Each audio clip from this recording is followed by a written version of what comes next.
Welcome back to the show. Somebody roll that beautiful intro.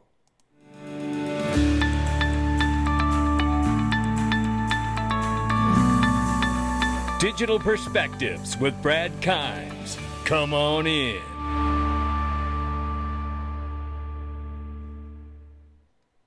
Welcome back to the show. You can follow us on Twitter, YouTube, and digperspectives.com for exclusive content. Right now, it is $2.34 trillion market cap for crypto. The market's off by 1.5%. 63,700 plus for Bitcoin, 2,700 plus for Ethereum, 117 billion plus market cap for USD Tether, USDC at number 6 spot at 34 billion plus market cap, XRP number 7 spot, 59 cents. We're off by 2% in the 24-hour, but up by 2% on the 7-day. The range of price between 58 and 60 cents. So you can see it's trying to recover from that dip down to 58.96. We'll keep an eye on it. What I do want to tell you guys about is Link2. This is the best offering for private equity in the world. And it's not just because they have the most affordable minimums and the best companies to choose from, which is all true. It's because they now have made it so that the opportunities are now for investment are open to all investors. Yes, that includes all investors, every investor, U.S. investors. Are you in the U.S.? How long have you been listening to me say this? And then you've been telling yourself, well, I can't do it. Well, now you can. Click the link below. It's open for all investors, U.S. investors. All investors, click the link and get started. And I tell this to you because it was maybe a couple months ago. Every so often, I'll show an article that shows you the top 1% in the world. Where's the biggest place that they invest to get the biggest returns? It's private equity, and now every single one of you can. Make sure you do that. Hong Kong ETF issuer are calling on South Korea to approve Bitcoin ETFs, and this may be the reason why, because 3 Hong Kong spot Bitcoin ETFs surpassed $2 billion in Hong Kong dollars there, which is $270 million apparently in USD, in assets under management since launching this year. The growth shows increasing institutional appetite for regulated Bitcoin products in Asia, so that is growing worldwide, ladies and gentlemen.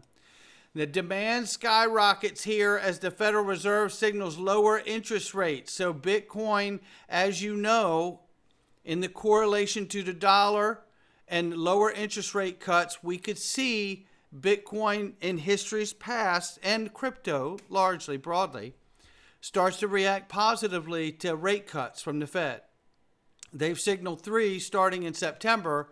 We shall see what happens. And usually by the second one, things are really, really moving. So we'll see. Head on a swivel. Grayscale mentions XRP amongst the weekly best performing assets. Now, I'm not surprised. And the part of me that is surprised is only because we don't have legislation yet. We don't have the real USD yet. We don't yet know if the SEC is going to truly appeal this case, but I would assume that they would. But it's still positive for Ripple and XRP. What I really am waiting for is the legislation at this point, ladies and gentlemen, because the legislation will take all of the agencies off of the financial systems back so they can begin to work with these digital assets inside their business models and platforms. Remember, Brad Garlinghouse told us the OCC is the one holding back the banks from using XRP, knowing that we have a ruling, or the Judge Torres has said XRP in and of itself is not a security. But the OCC, Office of Comptroller of Currency, has still told the financial system and the banking industry, don't use it. So we're waiting for legislation. Meanwhile, Wyoming is launching a state-backed stablecoin, Wyoming stablecoin, in early 2025. The stablecoin will be backed by U.S. T-bills and repurchase agreements, ensuring its stability and transparency. I highlight U.S. Treasury bills, T-bills, because they're the shortest term length, right? And that makes sense to me because I believe there's going to be some issues. But as Wyoming launching their own stablecoin, I wouldn't be shocked to see every state do it. And as I've said, and banks issuing it and corporations too. But we'll get into that later. India overtakes China to become Russia's top oil buyer. Look, these connections are getting deeper with the BRICS coalition because they understand, as well as all of us, that in order for BRICS to be a coalition, they have to move away from the US dollar and they have to begin to embrace each other's local currency. And in doing so, what does that really mean? In doing so, not only are you de-dollarizing, but you're strengthening your own currencies, right? The real problem a lot of people have commented on about the BRICS coalition is that when you take just the core partners, now we know there's up to 35 or 39 that are currently applying and joining or have joined, Brazil, Russia, India, China, and South Africa, but there's another 159 countries that are slotted and considering joining BRICS. And it may be, as Molly Elmore has suggested, it may be that we see United States join BRICS in the end of this thing, and it be a new platform all the way around for everyone. We don't know. But it is something to consider. But what I do know is that the relationships between Brazil, Russia, India, China, and South Africa are very, very tricky. And especially like China and Russia, you have to start asking yourself, in order to really be a full coalition, will China or Russia have to sacrifice some of their own sovereign power in order to participate in the real sense and manner to make BRICS what it really is intended to become? That's the question. And I'm not so sure about that, but we'll see. Then there's this. We know the Unified Payment Interface in India is their payment system, just like we have FedWire that's been converted to FedNow in the United States.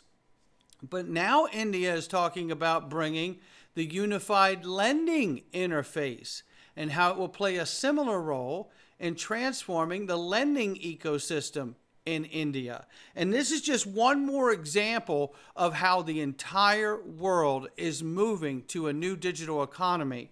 And this is how it gets done, ladies and gentlemen. And it also stems to the point that I have said, and I firmly believe, that the United States, being the largest economy in the world, having the world reserve currency be the US dollar, are in a position where they've told the rest of the world that they need to convert. The rest of the world needs to make this change to the market infrastructure for the new digital economy and so forth. And then once we see enough of that done around the world, the largest economy that happens to carry the world reserve currency, which is their national dollar, the US dollar, would make the move last. And that would be the final step or keystone to happen to really send this world and the new digital economy into a Cambrian explosion. Take a listen to this. Just like the UPI transformed the payments ecosystem, we expect that ULI will play a similar role in transforming the lending ecosystem in India. The new Trinity, the earlier Trinity was Jan Dhan Aadhaar Mobile, JAM Trinity. We are calling it the new Trinity. The new Trinity of JAM, UPI, and ULI will be a revolutionary step forward in India's digital infrastructure journey. Now, that's very interesting. Love seeing that. Chinese Yuan accounted for 42% of all the international transactions initiated in Russia between 2023 to 2024. 42%. And the dollar, US dollar, only accounted for 39.5% of all cross-border settlements made by BRICS member Russia during the same period. So you see the transition happening. The dollar has already been minimized between Russia and China in that regard already. The change is happening. But remember this from TokenIser. Give them a follow. Ripple, XRP, and BRICS. Just showing a couple connections here to the main players of BRICS coalition, and there are many, many more. In Brazil, supporting 2 projects via XRP Ledger grant, and we know that there's connections to the bank there. Russia, central bank highlighted for X cross-border payments. India made oil payments using XRP Ledger, which may or may not have happened, but we also know there are many payment systems in India connected directly to Ripple. China, Shanghai, remittance on the XRP Ledger. South Africa, you have Onafreak, used to be MFS Global, remember them? Top SA payment gateway. This is just to make a few mentions here, and it's very cool that TokenIser put that out. This is where we're headed, ladies and gentlemen. Matter of fact, as I have said, it is the legislation, I believe, that becomes the catalyst to open the log jam for this entire space to take off. And Katrin Kohler from Ripple 5 months ago believes the same exact thing.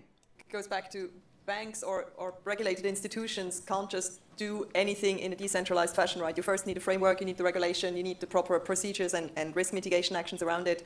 So I think there are still a few steps we have to do before we can go into that world. Exactly. Which means legislation here in the United States, and that's going to put the OCC back in their lane where they're no longer able to be a bully and tell the banking system you can't use it. Look, we need stable coins. We need the CBDCs from other countries that have them. Those are the vehicles, the tokenized vehicles of value that are going to be moved around to make this digital economy work. And that's what we're waiting for. I really do believe that. And don't forget, the real USD. It's coming. Analyst says XRP forming moon pattern for big profits as no lower lows are seen. You know, this is something we talked about the other day. Let me see if I can pull this chart up very quickly here. If you look at, and this is not the chart that I wanted. I had one up earlier and accidentally closed it. But look, Eggrag Crypto, Mickle Markets, you name it. Everyone's talking about it. It's amazing what we're seeing here. And I believe this is exactly what's coming. And I don't know where the chart is. Let me see if I can find one real quick. I just pulled this up really quickly because I think this is a great chart myself. So looking at Eggrag Crypto's chart here, what do you notice at this bottom line? Right? What do you notice? Overall, the trend is really higher lows, right? I mean, you had a couple dips here, but the overall trend over year after year after year is higher lows, taking us to this place where all of these things are going to meet at some point here, and we're going to find out. You know, I've said, you know, it's like, I don't know what happens, but that 2017 going into 2018 bull run, we're waiting for legislation. We're waiting for the launch of the real USD, which will begin to bring a lot of liquidity and activity to the XRP ledger. And don't forget, it'll be launched on Ethereum too. Over $300 billion worth of market cap on Ethereum. So I think things are going to get going really good after those two events there. The launch of the real USD and the legislation. And watch out. Watch out. That's all I can say, because it won't be until that point when we know that the banks are able to use it, the financial system has complete clarity, the green light to use these assets. Then let's see where all the talk comes from.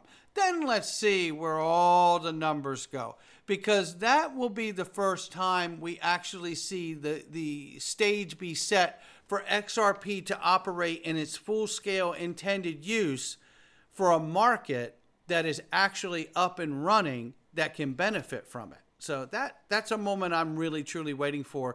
And if you look at this chart, it doesn't look like we're that far away from that moment visiting us. So that's where we're at. Not financial advice from me or anyone else. You're going to want to join us in the Freedom Zone today, ladies and gentlemen. This much I can tell you. This is going to get real good in here today. We got some great stuff. I'm not going to waste any time. It's not financial advice from me or anyone else. It's just my digital perspectives. Great way to support the channel. Go to digitalperspectives.com and either click the DPMG or the Freedom Zone. If you join the DPMG, you get the Freedom Zone for free. We're going in right now.